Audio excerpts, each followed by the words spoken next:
Super exclusive news చూస్తున్నాం. సంక్రాంతి సంబరాలు ముగిశాయి, కానీ అభివృద్ధి సంబరాలకు ఇప్పుడే శ్రీకారం చుట్టారు ముఖ్యమంత్రి చంద్రబాబు నాయుడు. తిరుపతి కేంద్రంగా రాష్ట్ర యువత భవిష్యత్తును మార్చే ఒక భారీ ప్రాజెక్టును ఆయన ప్రకటించారు. దాని పేరే ఏపీ ఫస్ట్. ఇది రాబోయే అర్ధ శతాబ్దపు సాంకేతిక అవసరాలకు మన యువతను సిద్ధం చేసే ఒక బృహత్తర ప్రణాళిక. అసలేంటి ఏపీ ఫస్ట్? దీని ద్వారా ఏ రంగాల్లో ఉపాధి అవకాశాలు లభించనున్నాయి? ఈ ప్రాజెక్ట్ ఆంధ్రప్రదేశ్ని గ్లోబల్ టెక్నాలజీ మ్యాప్లో ఎలా నిలబెట్టబోతోంది?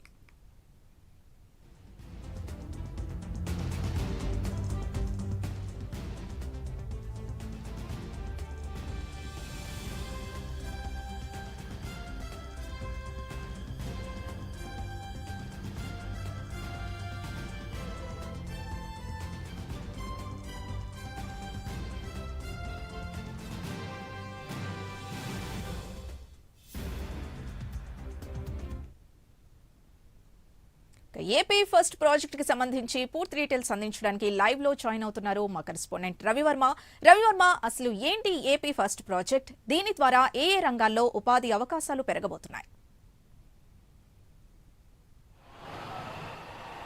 సింధు, రానున్న 50 సంవత్సరాల్లో గ్లోబల్ టెక్నాలజీ రంగంలోనే ఆంధ్రప్రదేశ్ను ప్రథమ స్థానంలో నింపేందుకు రాష్ట్ర ప్రభుత్వం కసరత్తు చేపట్టింది. అందుకు తగ్గట్టుగా శ్రీకారం చుట్టింది.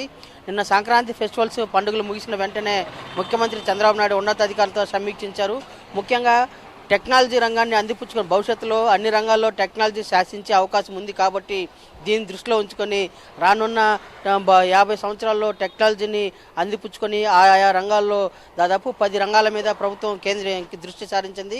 వాటిలో డిఫెన్స్, అలాగే ఏరోస్పేస్, ఏఐ, క్వాంటమ్ ఇలాంటి 10 రకాల టెక్నాలజీకి ప్రాధాన్యత కల్పిస్తూ వాటికి తగ్గట్టుగా కూడా ఫ్యూచర్ జనరేషన్ భావితరాల యువతకు ఉపాధి అవకాశాలు కల్పించే విధంగా కూడా దానికి అనుగుణంగా గ్లోబల్ టెక్నాలజీని సైన్స్ అండ్ రీసెర్చ్ టెక్నాలజీ సిస్టమ్ను కూడా ఏర్పాటు చేసేందుకు ప్రణాళికలు సిద్ధం చేస్తుంది.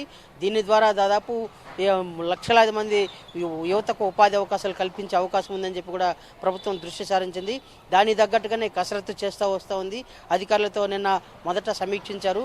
రానున్న 50 సంవత్సరాలను దృష్టిలో ఉంచుకుని, అంటే 2047 నాటికి దేశంలోనే ఆంధ్రప్రదేశ్ అగ్రస్థానంలో ఉండాలి, సౌత్ ఏషియాలోనే ప్రథమ స్థానంలో నిలవాలనే లక్ష్యంతో ప్రభుత్వం సంకల్పిస్తూ ఉంది.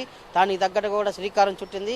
అందుకనే టెక్నాలజీకి తగ్గట్టు కూడా ఏఐ, క్వాంటము ఇలాంటి టెక్నాలజీని అన్నింటినీ కూడా వాటిలో వస్తున్నటువంటి మార్పులకు అనుగుణంగా ఉపాధి అవకాశాలు కల్పించే ధీటుగా అటు విద్యార్థులను, యువకులను తీర్చిదిద్దాలి. అందుకు తగ్గట్టుగా కూడా తర్ఫీదు ఇవ్వాలి, శిక్షణ ఇవ్వాలి అని చెప్పేసి కూడా దానికి తగ్గట్టుగా శిక్షణ ఏర్పాట్లు చేస్తూ వస్తున్నారు. దీన్ని దృష్టిలో ఉంచుకునే తిరుపతి కేంద్రంగా, ప్రధానంగా ప్రపంచ ప్రసిద్ధిగాంచినటువంటి తిరుపతి నగరం, ఈ తిరుపతి కేంద్రంగా ఇలాంటి టెక్నాలజీతో కూడినటువంటి ఏపీ ఫెస్ట్ పేరుతో ఈ కార్యక్రమానికి శ్రీకారం చుట్టినట్టు కూడా ముఖ్యమంత్రి స్పష్టం చేశారు. ఆ మేరకు అధికారులతో సమీక్షించారు. తదనుగుణంగా టెక్నాలజీకి అనుగుణంగా విద్యార్థులకు ఉపాధి, అలాగే శిక్షణ ఇచ్చడంతో పాటు మెరుగైన జీవన విధానంలో మార్పు తీసుకురావాలనే సంకల్పంతోనే ఇలాంటి విధానానికి శ్రీకారం చుట్టిందని కూడా భావిస్తున్నారు. అది త్వరలోనే కార్యరూపం దాల్చే అవకాశం ఉందని కూడా తెలుస్తోంది. దానికి తగ్గట్టుగానే ప్రభుత్వం అన్ని రకాల పారిశ్రామికవేత్తలతోనూ, అలాగే గ్లోబల్ పెట్టుబడి అధికారుల పెట్టుబడి సంస్థలతోనూ సంప్రదింపులు జరుగుతున్నట్టు కూడా తెలుస్తోంది. ఈ సంవత్సరం నుంచే కూడా ఇది కార్యరూపం దాల్చేందుకు శ్రీకారం చుట్టినట్టుగా నిన్న అధికారులతో సమీక్షించినటువంటి ముఖ్యమంత్రి దిశానిర్దేశం చేశారు. సింధు, అంటే అంటే ఇది ఎలా ఉండబోతోంది? అంటే ఇటు పారిశ్రామికవేత్తలు కానీ, పెట్టుబడిదారులు కానీ ఏదైనా రిపోర్ట్ అందించే అవకాశం ఉంటుందా? దీని కార్యాచరణ అసలు ఎలా ఉండబోతోంది? ఎస్ మీరు చెప్పినట్టే అధికారులకు ఒక దిశానిర్దేశం చేశారు.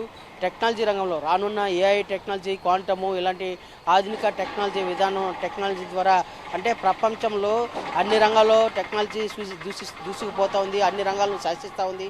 దాని అనుగుణంగానే ఇది యువతకు శిక్షణ కల్పించడంతో పాటు ఉపాధి అవకాశాలు కల్పిస్తూ వారిలో జీవన ప్రమాణాలు మరింత మెరుగ్గా ఉండేలా దాన్ని తగ్గట్టుగా కూడా విద్యార్థులకు, యువతకు దోహదపడే విధంగా అన్ని రకాలుగా దృష్టిలో ఉంచుకొని దానికి అనుగుణంగానే శిక్షణా కేంద్రము, అలాగే నైపుణ్య శిక్షణ ఇవ్వడము, దాంతోపాటు ఉపాధి అవకాశాలు కల్పించడము, వీటన్నిటినీ క్రోడీకరించే ఇలాంటి టెక్నాలజీతో కూడా తర్ఫీదు కేంద్రాలు, శిక్షణా కేంద్రాలు కూడా ఏర్పాటు చేయాలని చెప్పి కూడా ప్రభుత్వం సంకల్పిస్తూ ఉంది.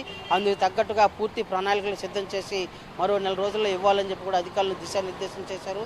ఆ ప్రణాళికలు వచ్చిన పిదప పూర్తిగా గ్లోబల్ ఇన్వెస్ట్మెంట్కి కేంద్ర బిందువుగా రాష్ట్రం గ్లోబల్ ఇన్వెస్ట్మెంట్కి కేంద్రంగా మారుతున్న క్రమంలోనే దేశంలోనే నెంబర్ 1 స్థానాన్ని నిలపాలనేది అటు ఉపాధి రంగంలోనూ, యువతకు శిక్షణ ఇవ్వడంలోనూ, అన్ని రంగాల్లోనూ ఆంధ్రప్రదేశ్ ప్రథమ స్థానంలో నిలపాలనే లక్ష్యంతోనే ప్రభుత్వం ఈ దశగా కార్యాచరణ చేపట్టి శ్రీకారం చుట్టిందని చెప్పి కూడా తెలుస్తూ ఉంది.